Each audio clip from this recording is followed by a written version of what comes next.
Bienvenue dans le Financier, votre rendez-vous économique quotidien. Voici les titres. Réforme fiscale et numérisation, deux facteurs essentiels au développement du continent africain. Des recommandations issues du rapport économique sur l'Afrique 2018. Le continent pourrait notamment gagner 99 milliards de dollars par an grâce à de meilleures politiques fiscales. Le 7e forum annuel des chefs d'entreprise africains s'est clôturé ce mardi à Kigali au Rwanda. L'accent a notamment été mis sur l'intégration commerciale entre les pays africains. Plusieurs accords de partenariat dans ce sens ont été signés. Et puis en fin d'édition, nous ferons le point sur les marchés boursiers du continent.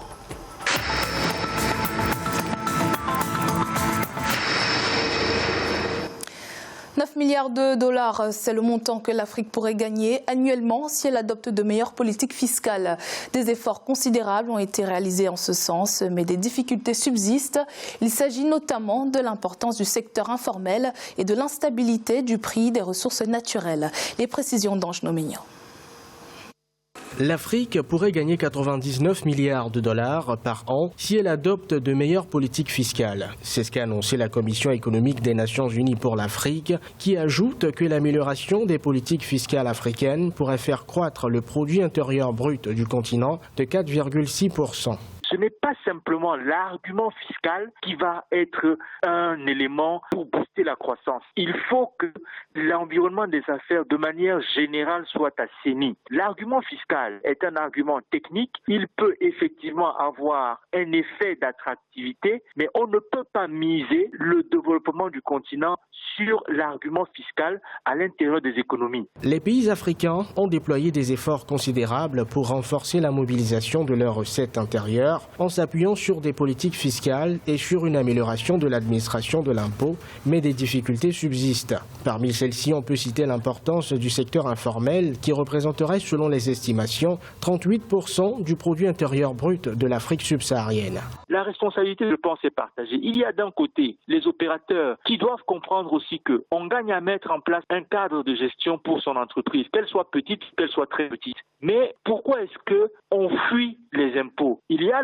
la question du temps que cela prend. On a besoin de simplification des procédures. Selon les estimations, l'Afrique devra mobiliser 11% de son produit intérieur brut jusqu'en 2029 si elle veut atteindre les objectifs de développement durable et combler son déficit de financement.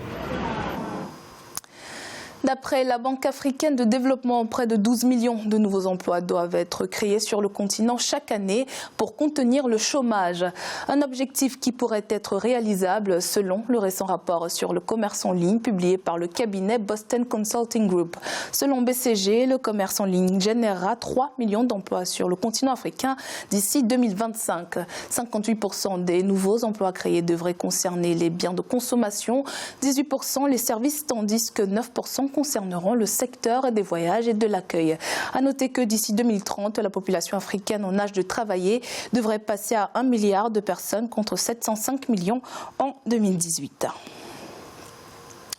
Signature de plusieurs accords de partenariat en marge du Forum des chefs d'entreprise africains qui s'est tenu à Kigali du 25 au 26 mars.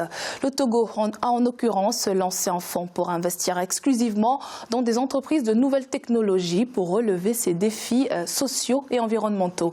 Avec un objectif de lever 100 millions de dollars, le fonds a déjà reçu 10 millions. La Banque de Kigali a quant à elle reçu 30 milliards de francs rwandais pour financer les petites et moyennes entreprises. Fratenda Kiaisenga.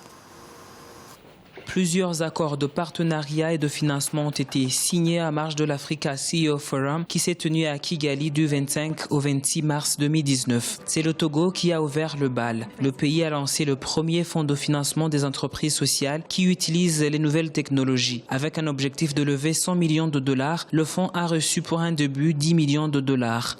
Typiquement, une société qui aurait une technologie visant à fournir de l'énergie à très bas coût en milieu rural pourrait être bénéficier de ce type d'investissement.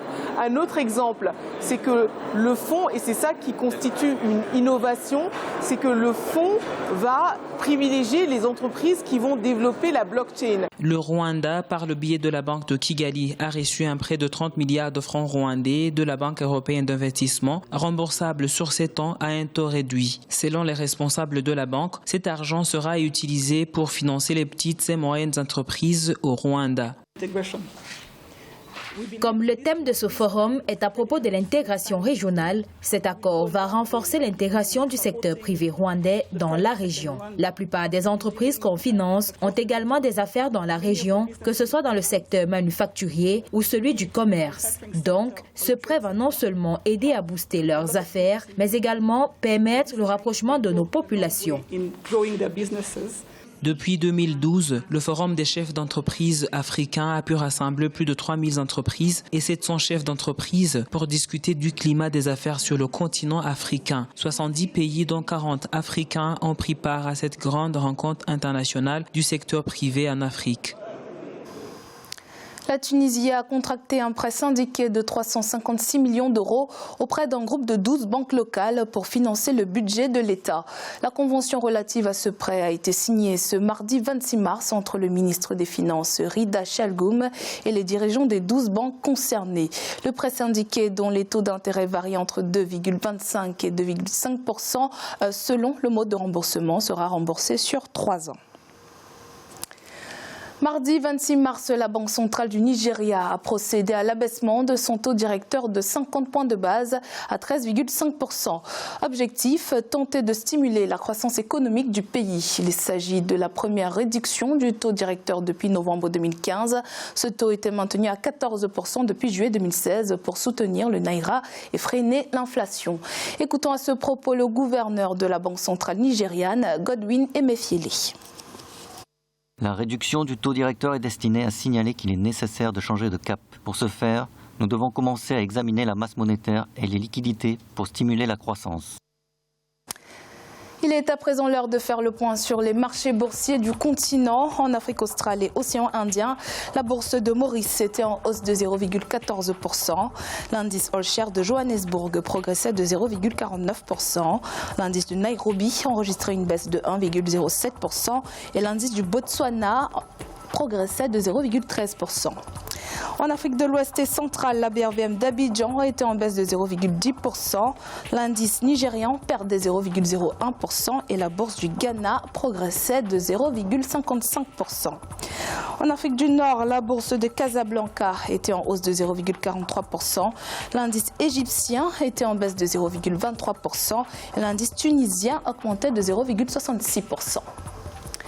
C'est la fin de cette édition du Financia. Merci de nous avoir suivis. On se retrouve bientôt pour un nouveau rendez-vous de l'économie.